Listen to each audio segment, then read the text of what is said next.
Most see Ireland as a postcard, rolling green hills, ancient castles, the warmth of a pub fire.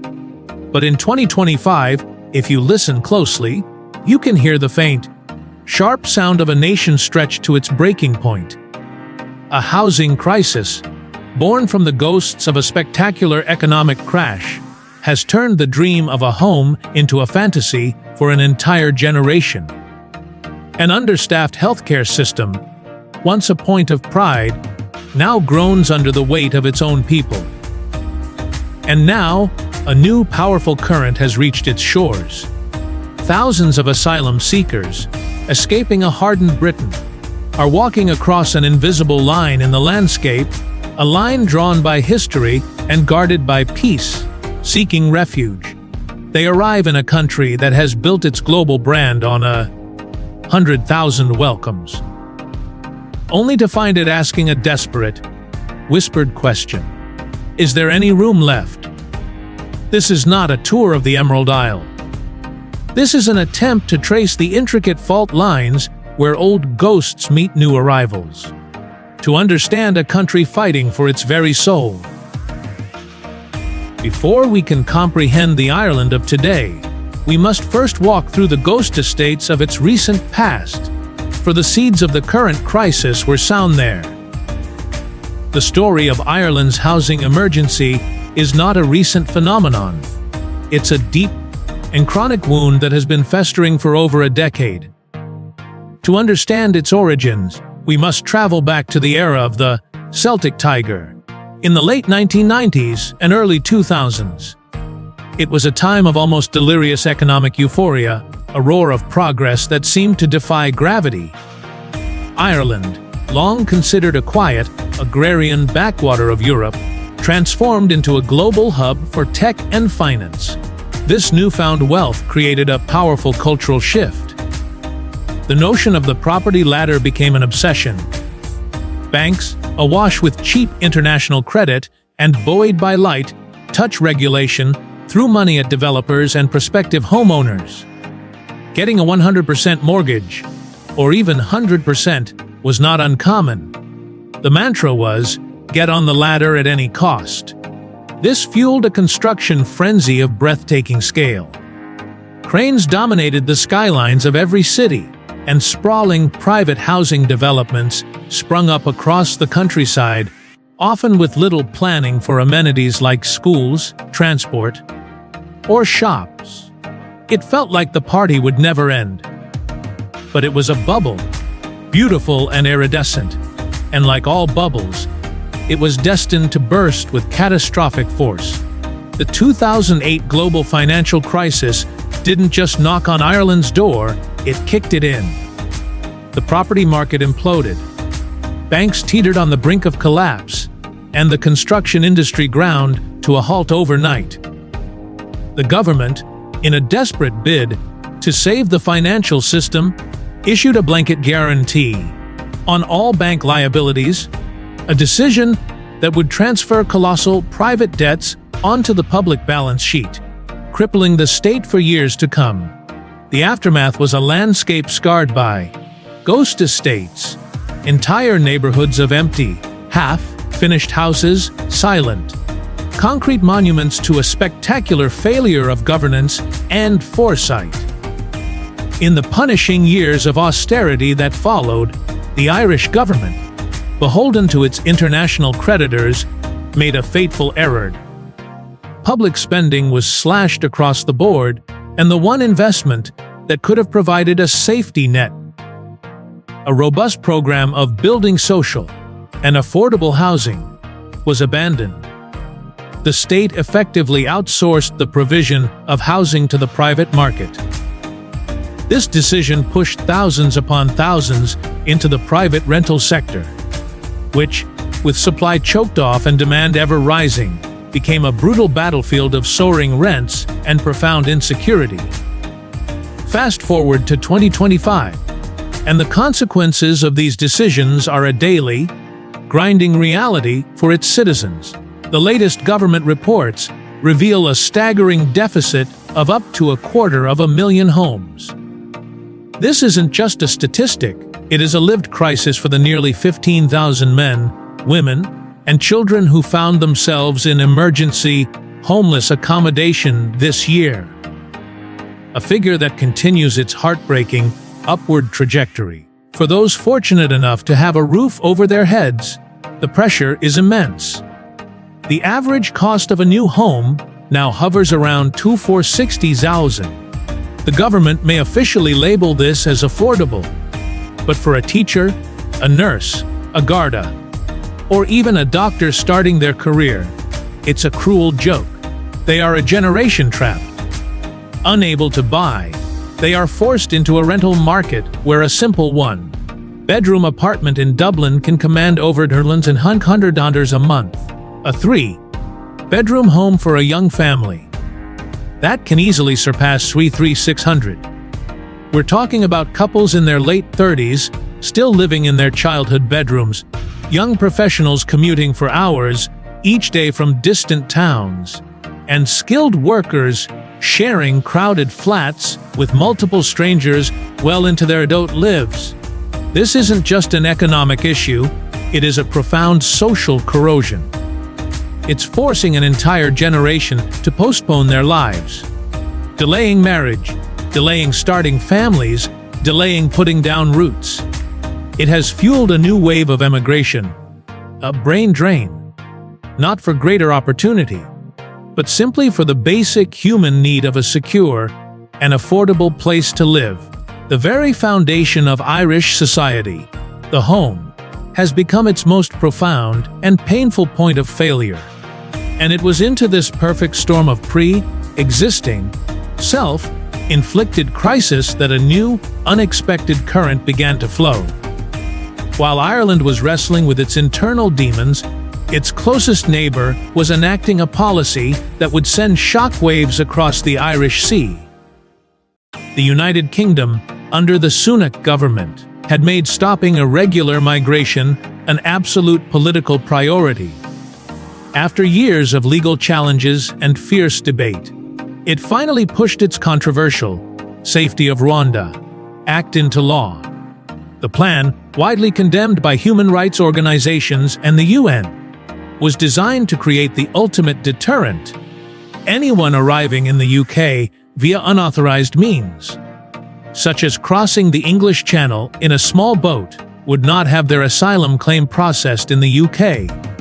Instead, they would be deemed inadmissible and flown over 4,000 miles to the East African nation of Rwanda to have their claim processed there, with no right of return to the UK.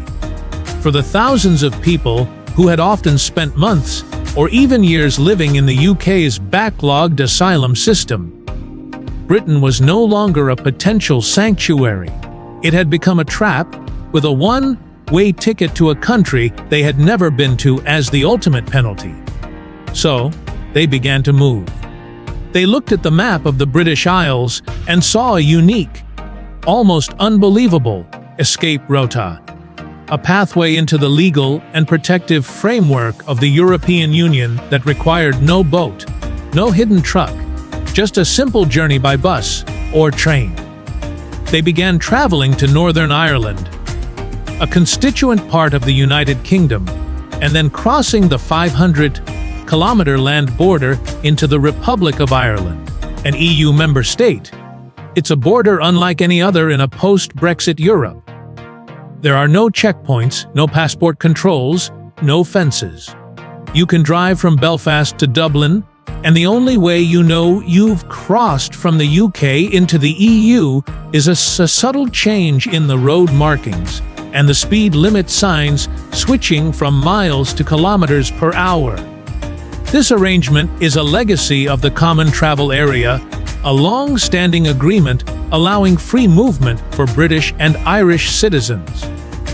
But after Brexit, this open border became the UK's only land frontier with the European Union, creating a legal and logistical wrinkle that is now being exploited on an unprecedented scale. In 2023, it was estimated that a staggering 80% of all new asylum applicants in Ireland had arrived via this land border. By 2025, that figure is believed to be even higher. When you spend time speaking to the men and women waiting in the long, anxious queues outside the International Protection Office on Dublin's Mount Street, their stories are remarkably consistent. They are from Afghanistan, Nigeria, Syria, Albania, Pakistan. Many speak with the distinct regional accents of England. A Yorkshire lilt here, a London inflection there. They had tried to build a life in Britain, learning the language, sometimes working informally, waiting for a decision. Now, faced with what they call the Rwanda threat, they see Ireland as their last, desperate chance to stay in Europe. The Irish government was caught completely off guard. The system, already buckling under the pressure of housing around 7,000 Ukrainian refugees and tens of thousands of existing asylum seekers, was simply overwhelmed. Officials now project that if the trend continues, Ireland could receive over 20,000 new asylum applications this year alone. A colossal number for a small nation of just over 5 million people. The Irish Taoiseach, or Prime Minister, began making urgent and increasingly tense calls to London. The Irish argument was simply these people's asylum claims originated in the UK system, and under a post-Brexit returns agreement, the UK should take them back. But London's stance was equally firm, arguing it had no legal obligation to do so. A diplomatic standoff ensued, played out over this silent, steady, and entirely legal flow of people. This invisible border, a hard-won symbol of peace, had suddenly become the path of least resistance in a modern European migration crisis. But to understand why Ireland cannot simply police this border, we must confront the most powerful ghost that still shapes everything on this island. The reason an Irish police officer can't simply stand on a road in County Armagh and check the passports of people coming from County Monaghan is not due to convenience, nor is it an oversight.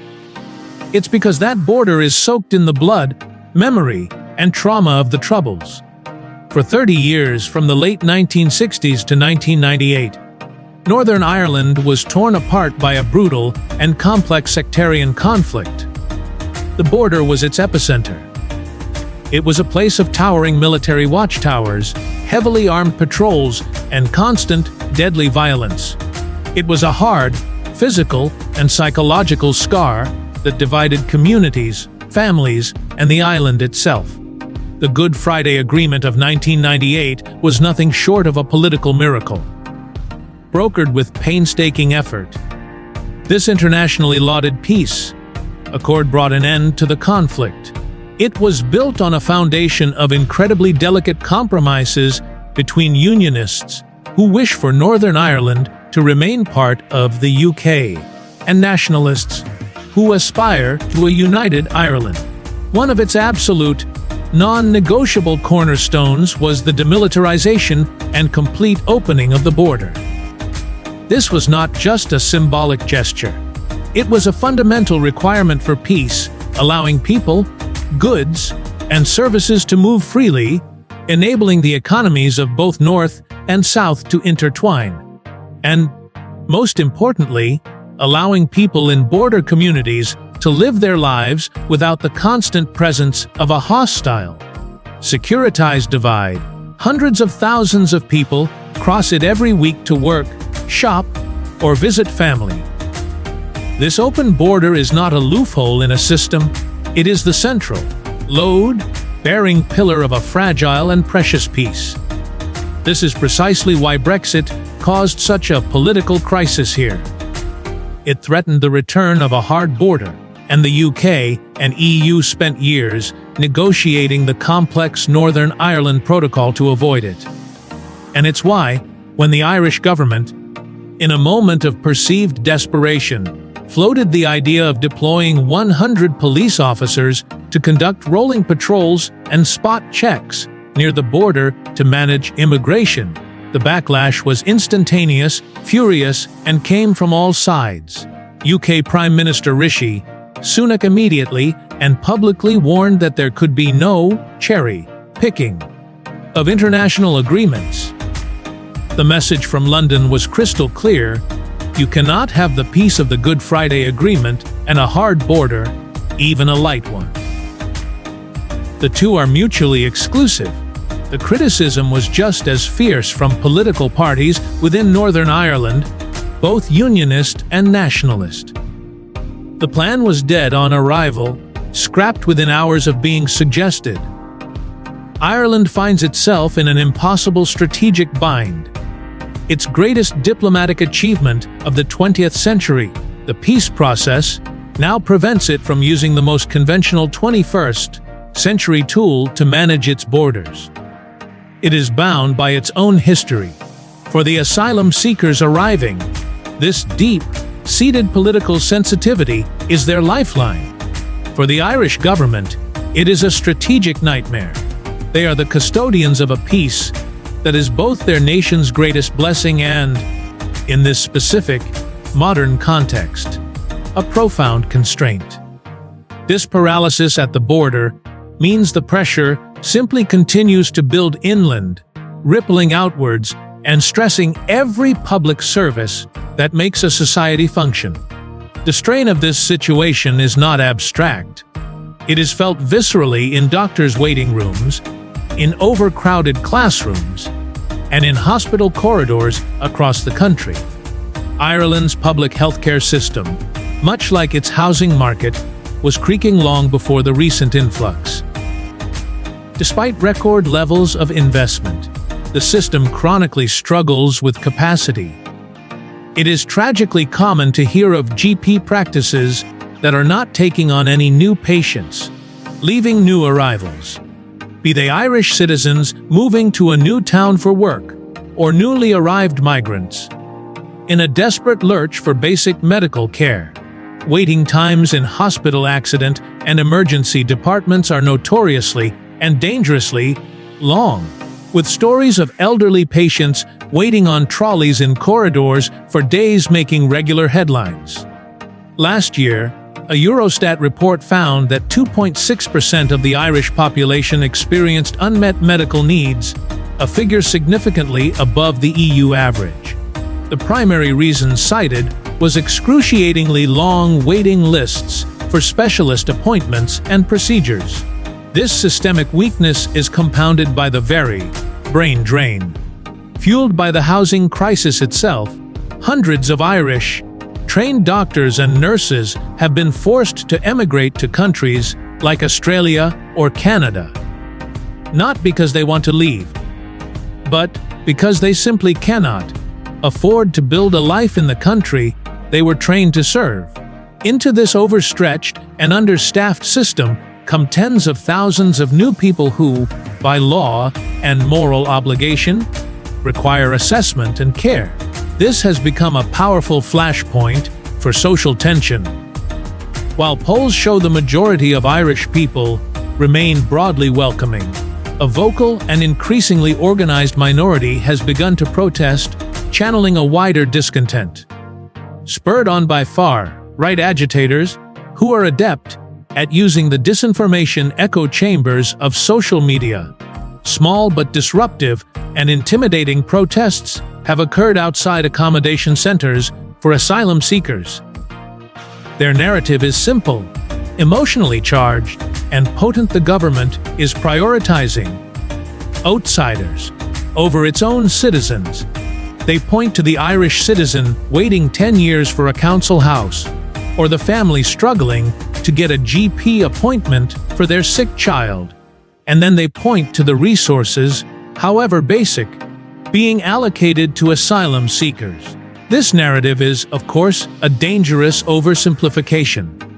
Asylum seekers are not being given free homes ahead of Irish citizens. They are placed in a system called direct provision, consisting of temporary, often extremely crowded, state-run centers, or in emergency accommodation like hotels and converted office buildings. This system has itself been heavily criticized for years by international human rights organizations for its detrimental impact on the mental health and dignity of residents. But in a climate of genuine scarcity and hardship, the nuance is lost. The narrative of division finds fertile ground, pitting vulnerable groups against each other. To counter this, many Irish communities have rallied in support of the newcomers. Welcome demonstrations and local support groups have sprung up across the country, representing the traditional Irish spirit of Ca admisi LT, 100,000 welcomes. These groups offer everything from language classes and clothing drives to simple acts of friendship and inclusion, like the Sanctuary Runners movement, which brings locals and asylum seekers together to run in solidarity. Ireland is now a nation arguing with itself, its traditional identity of welcome clashing head-on with the harsh realities of its own internal failings. The public debate in Ireland is almost entirely framed around the cost, the strain, and the burden of immigration. But this perspective, focused solely on the liabilities side of the ledger, is dangerously incomplete. A more balanced and forward-thinking analysis must also consider the immense potential on the assets side, the economic and demographic contribution. Like almost every developed Western nation, Ireland has a significant demographic challenge on the horizon. A rapidly aging population and a low birth rate mean that in the coming decades, there will be a shrinking pool of working-age people to power the economy and pay the taxes that support crucial public services like pensions and healthcare. Immigration is the most direct and effective answer to this slow-motion demographic crisis. Many of the people arriving are young, highly motivated, and eager to work. They can fill critical labor shortages that already exist across the Irish economy in sectors like hospitality, agriculture, construction, and elder care. Often jobs that are essential, but for which there are not enough Irish-born workers.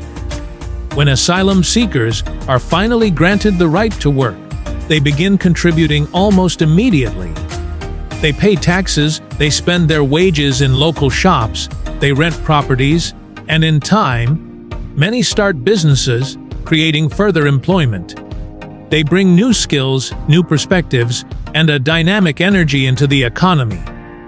Of course, there are significant initial costs associated with housing, healthcare, language training, and processing applications. No serious person denies this.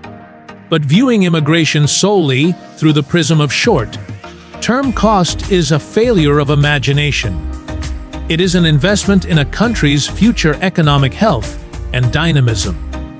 The challenge for the Irish government is to manage the short-term costs more effectively while building clearer, faster pathways for newcomers to integrate and contribute. This requires a revolution in efficiency, faster processing of asylum claims, better systems for recognizing foreign qualifications to avoid brain waste, and more proactive integration programs. There is also a profound historical irony at play here. For centuries, Ireland was a nation defined not by immigration, but by mass emigration. The Irish diaspora is a global phenomenon.